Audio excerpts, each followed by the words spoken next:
출애굽기 19장 22절에서 25절입니다. 이스라엘 백성들이 이제 시내산 앞에 진을 칩니다. 거의 1년 가까이 여기서 이제 지내게 됩니다.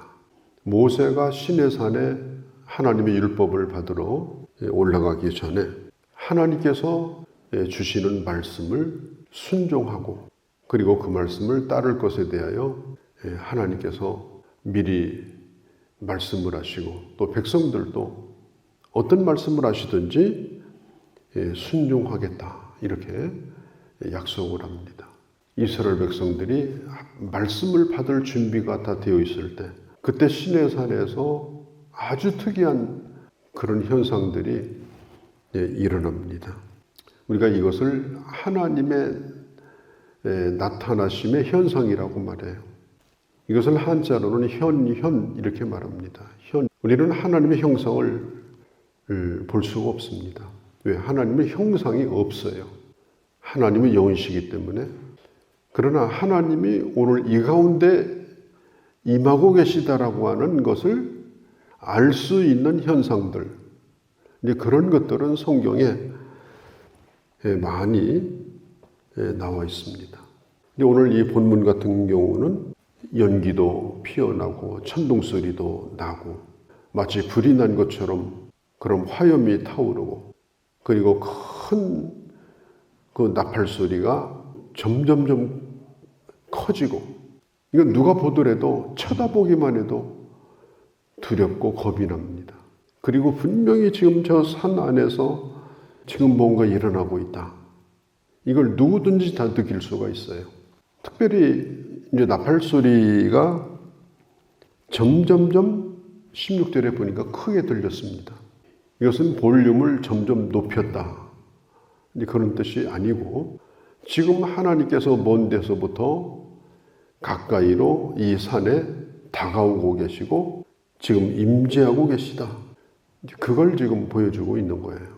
우리가 이런 이 현상을 보면서 우리가 머릿속에 그려보면은 지금 어떤 상황인가 이걸 우리가 충분히 알 수가 있습니다. 하나님은 영이십니다. 하나님은 모양이 없습니다.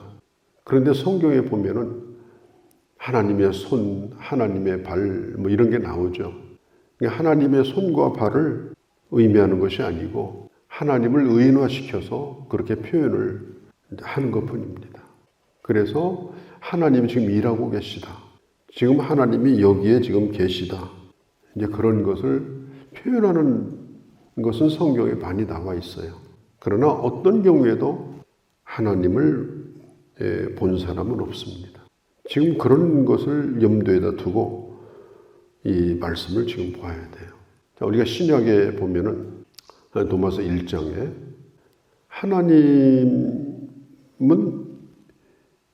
보이지 않지만 하나님이 계시다라고 하는 것을 아무도 핑계할 수가 없다. 그러면서 뭘 말씀하는가 하면은 하나님의 형상과 능력, 하나님의 보이지 않지만 그가 계신 것을 우리는 이 자연 현상을 통해서 알 수가 있다. 이렇게 말씀하고 있죠. 이걸 우리가 자연 계시 혹은 일반 계시라고 말해요. 그러니까 우리가 일상적으로 보는 그런 자연 현상들, 이런 것들, 그런 것들을 보면서 하나님이 계시다라고 하는 걸 핑계할 수가 없습니다. 아, 하나님이 살아계시구나. 하나님이 이 모든 일을 하고 계시구나. 봄, 여름, 가을, 겨울 계절의 변화 속에서 어떤 때는 재해와 재난을 통해서 하나님은 우리에게 경고하시는구나. 우리 인생도 마찬가지 아닙니까? 평범하게 살던 삶이 어느 날 갑자기 지진이 일어나고 천둥이 치고 이렇게 할 때 우리가 뭘 느끼게 돼요?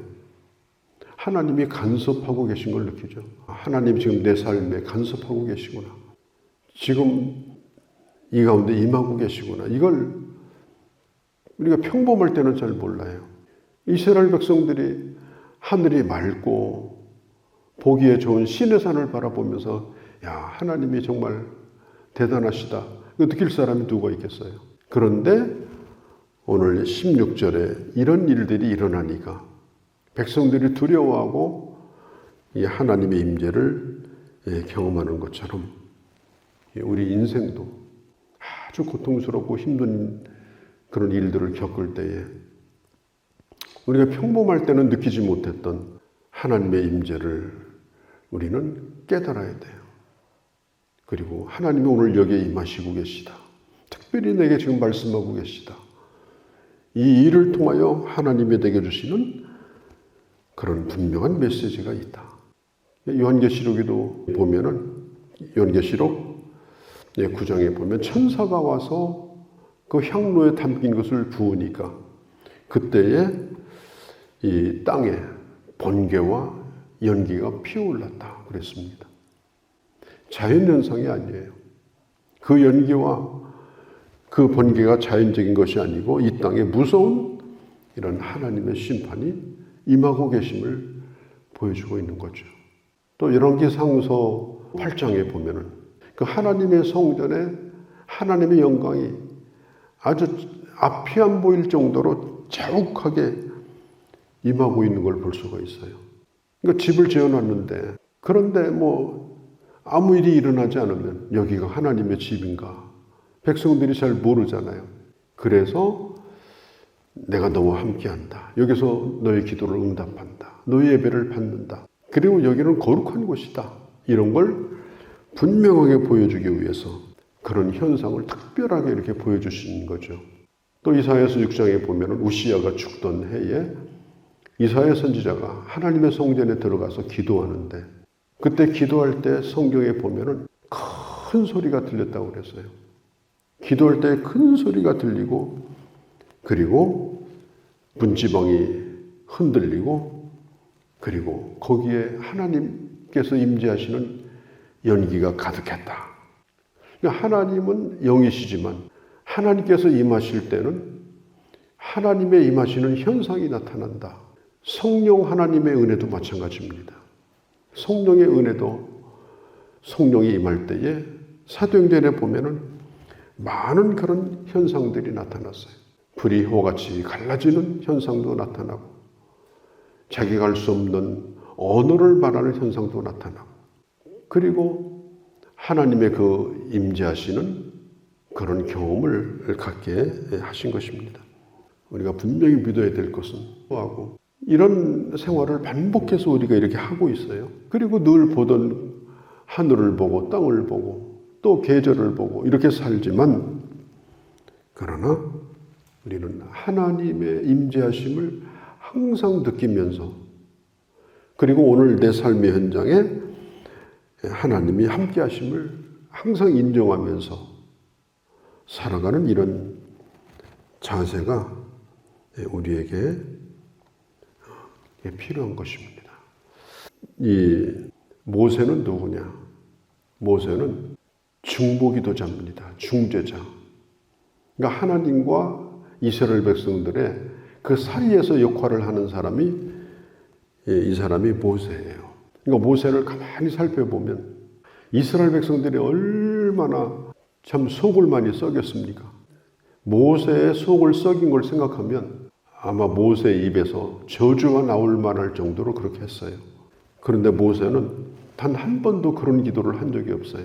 그런 말을 한 적도 없습니다. 자기를 힘들게 한다고 해서 그 사람을 저주한다든지 그 사람이 안 되기를 바란다든지 그런 마음을 먹지도 않았습니다. 모세는 언제든지 하나님 편을 들었어요. 하나님의 백성들의 편을 들었습니다. 백성들이 그렇게 잘못해도 하나님 용서해 주세요. 하나님 이스라엘 백성들을 봐주세요. 하나님 요번만은 좀 참아주세요. 이게 모세의 기도예요.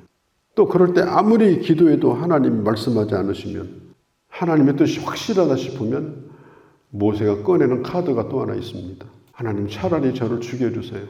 주의 생명책에서 나를 지워주세요. 그러니까 모세가 얼마나 철두철미한 이 중보기도자, 백성들의 편을 들어주는 그런 사역을 했는지 잘 알 수가 있습니다. 우리도 마찬가지입니다. 우리가 어떤 사람이 나를 해롭게 한다든지 고통스럽게 한다든지 이렇게 할 때 우리 안에서 선한 마음을 버리면 안 돼요. 오늘 가다가 그냥 콕 쓰러져라. 그렇게 하시면 안 됩니다. 그럼에도 불구하고 우리가 선한 마음으로 그를 위하여 기도하는 그런 자세, 또 그런 태도, 우리가 이걸 가지고 살아야 되는 거예요. 그러나 이 모세는 또 하나님 편을 들었어요. 하나님 하신 말씀에다가 뭘 섞어가지고 두리뭉실하게, 그냥 달콤하게, 부담되지 않게 모세는 그런 장난을 안 쳤어요. 하나님의 거룩하신, 또 하나님의 공의로우신, 하나님은 사람과 같지 않다는 것, 이런 것들에 대해서 모세는 조금도 가감없이 백성들에게 전해줬습니다. 하나님을 사람 수준으로 끌어내려가지고 그런 얘기를 하지 않았어요. 하나님 어떤 분인가, 그걸 온전하게 드러냈습니다. 이것도 우리가 해야 될 일이에요. 하나님 어떤 분인가를 그냥 두리뭉실하게 자기 생각대로 포장해가지고 하나님을 우습게 만들어버리고, 기도도 그런 식으로 하고 예배도 그런 식으로 드리고 생활도 그런 식으로 하고, 그렇게 해서는 안 된다.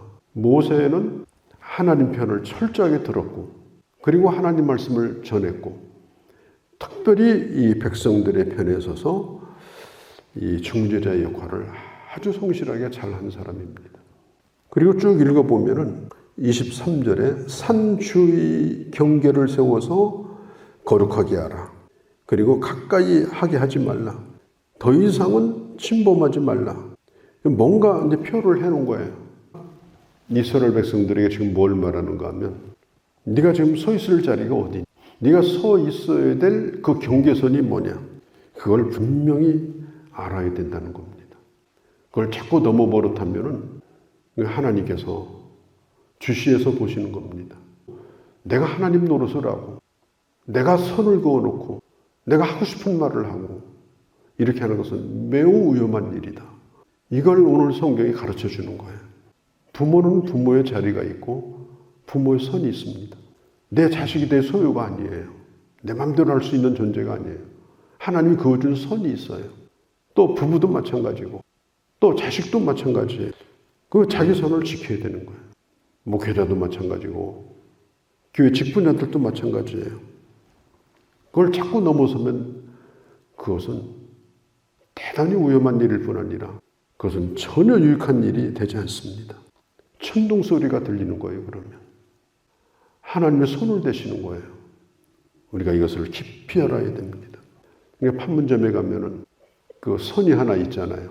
그리고 양쪽의 군인들이 서가지고 얼굴을 마주보고 있습니다. 뭐하나 이렇게 보기만 하지 절대로 발을 안 들여놔요. 앞에서 일어나는 일을 다 보기만 해요. 그런데 절대 입은 안 열어요. 왜? 내가 서 있을 자리가 그 자리니까. 화난다고 해서 뛰어들어간, 그러면 그 자리에서 죽어요. 그러니까 말을 안 해요. 어떤 말도 하지 않습니다. 왜? 그렇게 하라고 세워둔 곳이에요. 들은 것도 없고 본 것도 없는 것처럼. 하나님 앞에 내가 서 있다. 이런 자세. 이걸 우리가 코람데오 이렇게 말을 합니다.